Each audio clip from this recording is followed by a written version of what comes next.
If you have a history of trauma or a mental health condition and have tried weight loss medication and they haven't worked, don't automatically think that you're a failure or that something's wrong with you, because there's a certain fact that sometimes mental health and other biological mechanisms can cause weight loss medications to not work effectively. Let me start with the patient I saw last month. She came in frustrated, wanting to talk about weight loss medicines. She tried everything. Multiple diets, personal trainers, even considered bariatric surgery.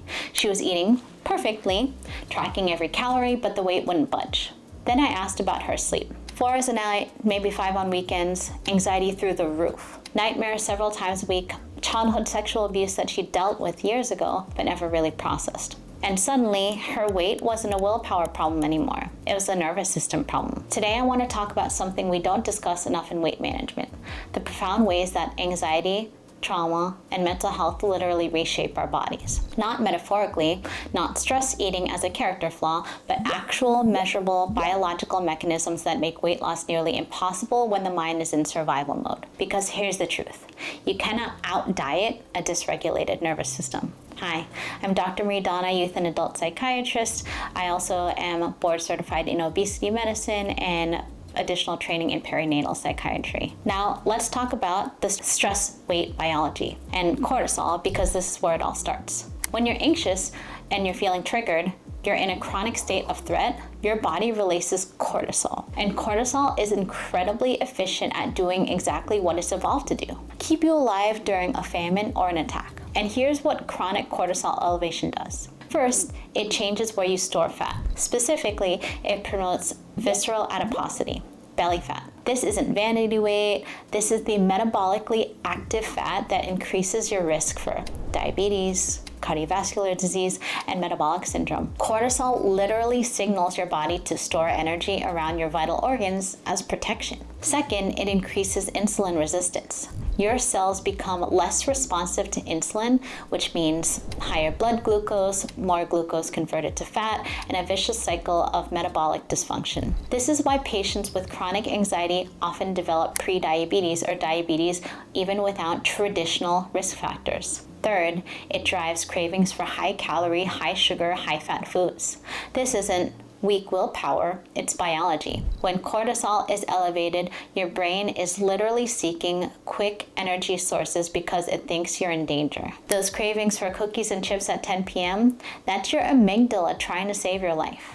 And fourth, it suppresses leptin sensitivity. Leptin is your satiety hormone. It tells you when you're full. But chronic stress makes your brain resistant to leptin signals. So you can eat past fullness, past satisfaction, because your brain genuinely doesn't register that you've had enough. Now add poor sleep, which is almost universal in anxiety disorders, and you've got elevated ghrelin, the hunger hormone, and further suppressed leptin. You're hungrier, less satisfied, and craving calorie-dense foods and storing everything as visceral fat. That's not a willpower issue, that is a neuroendocrine dysregulation. Now let's talk about trauma, because this is where it gets even more complex. The ACE study, the adverse childhood experiences, showed us something remarkable.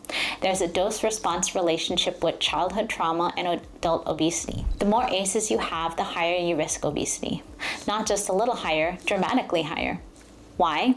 Several mechanisms. The biological embedding of stress. Early life trauma literally rewires the HPA axis, your stress response system. People with high ACE scores have a more reactive stress response and higher baseline cortisol. Their bodies are always in a state of threat, even when they're objectively safe. And we just talked about what chronic cortisol does. Altered reward circuitry. And trauma affects dopaminergic pathways. Food becomes one of the most reliable, accessible sources of pleasure and comfort. It's not that trauma survivors are choosing food over other coping mechanisms, it's that their reward system has been shaped by early experiences where food might have been the only consistent source of comfort or control. Then there's also dissociation and disconnection from the body. Many trauma survivors learn early to disconnect from their bodies as a survival mechanism.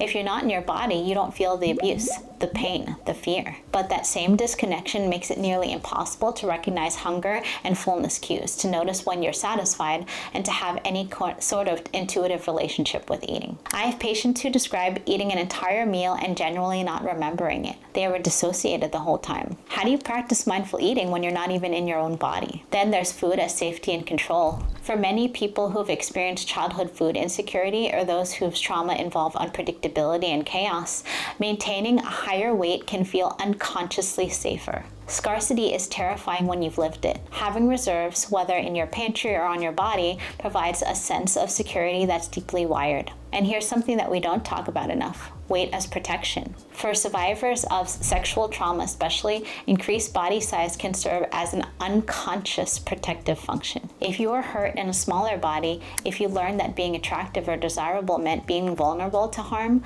then gaining weight can feel like building armor. I'm not saying that every person with obesity has trauma, but I'm saying that when we see treatment-resistant weight issues, especially with significant emotional eating, we need to be asking about a trauma history. Now let's talk about the vicious cycles, because mental health and weight don't just correlate, they perpetuate each other. Depression drives weight gain through multiple pathways: decreased motivation and activity, disrupted sleep, increased stress eating, and changes in appetite regulation, and the metabolic effects of many antidepressants can make a big difference.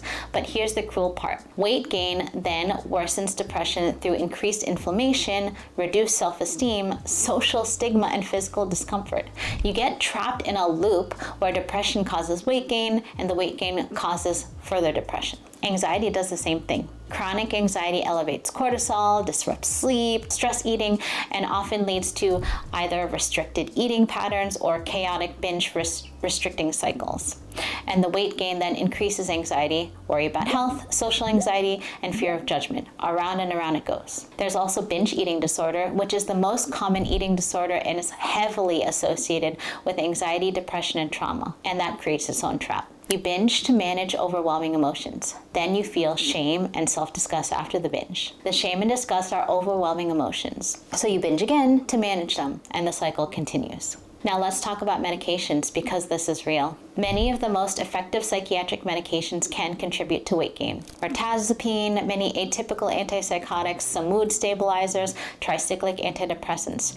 We're talking about mental health conditions, which is absolutely necessary for us to treat, but we're also simultaneously creating metabolic side effects. Patients are put in an impossible position: suffer with untreated mental illness or take medication that might improve your mood but will likely increase your weight, which might then worsen your mental health. This is part of one of the reasons that I got into obesity medicine as a psychiatrist in the first place, and that I just came from the understanding that while many psychiatric medicines are helpful, they can affect people and their health and metabolic health in many ways. And this is where obesity management and training will be supportive of people falling into this category. Then there's the inflammation connection. We're learning that obesity and depression share inflammatory pathways.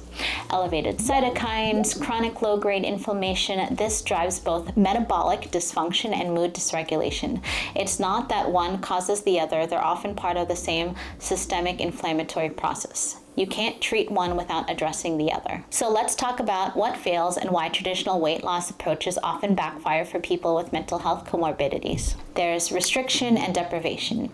If you tell someone with chronic anxiety or trauma history to restrict their food intake, you're activating their threat response. Food restriction feels like a threat. Their cortisol goes up, their anxiety increases, and they end up in a binge restrict cycle that's worse off than when they started. Just eat less and move more. This ignores the neurobiology completely. If someone is leptin resistant from chronic stress, they genuinely don't feel full.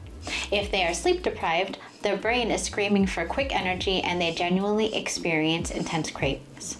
Telling them to just have willpower is like telling someone with depression to just think positive thoughts. Another issue would be weight loss as a primary goal. When we use weight as the outcome measure for people whose weight is a symptom of nervous system dysregulation, we're setting them up for failure and shame. The weight is a signal fire, not the fire itself. Another issue is ignoring the trauma. I've seen so many patients put on weight loss medications or programs without anyone asking about their trauma history, their relationship with food, or their mental health. And then they're surprised when they don't respond to treatment, or when they lose weight and have a complete psychological decompensation because they've lost their primary coping mechanism without developing alternatives. So what do we do instead?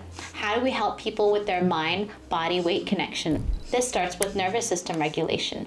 Before we talk about diet changes or medications, we need to help people feel safe in their bodies, and that means addressing anxiety, processing trauma, improving sleep, and teaching stress management. Therapy isn't adjunctive to weight management, it's foundational. And for trauma survivors, this might mean trauma-focused therapy, EMDR, somatic experiencing, internal family systems. And for anxiety, this could be CBT, medication when appropriate, mindfulness-based interventions. And for everyone, sleep hygiene and stress reductions aren't optional add-ons. Addressing psychiatric comorbidities first and stabilizing the depression, treating the anxiety disorders, these are all things that will be of utmost importance when trying to help someone with managing any weight concerns. If someone has PTSD, we need to address these things before we talk about food plans. The weight will be easier to address when mental health is more stable. It doesn't mean that they can't go hand in hand, but it also means that we can't ignore these things either. When we choose medications thoughtfully, this can definitely contribute to weight management or concerns.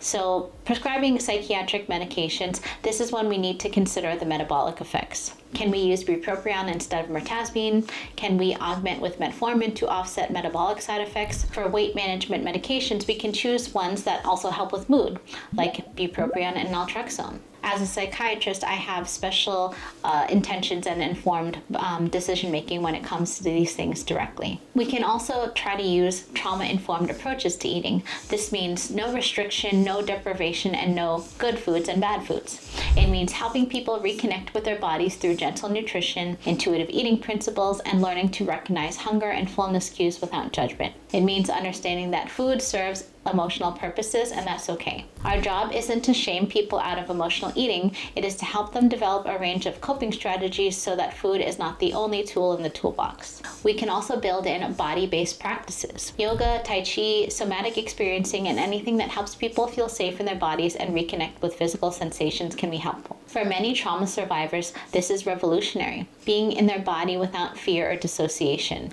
This could be setting different goals, and maybe the goal isn't weight loss. Maybe it's sleeping through the night without nightmares. Maybe it's going a week without binge eating. Maybe it's feeling safe in your body for the first time in decades. These are profound victories, and even if the scale doesn't change, this is the long view.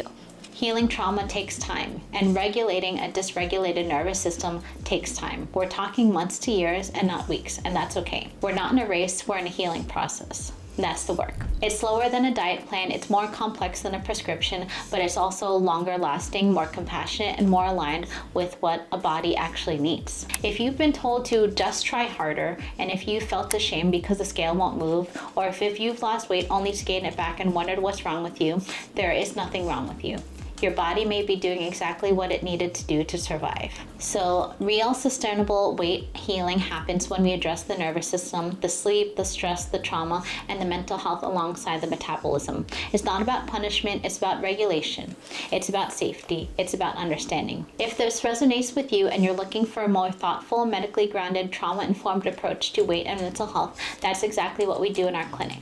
We integrate psychiatry, metabolic medicine, and behavioral care, so you're treated as a whole person and not just a number on the scale. You deserve care that sees the full picture.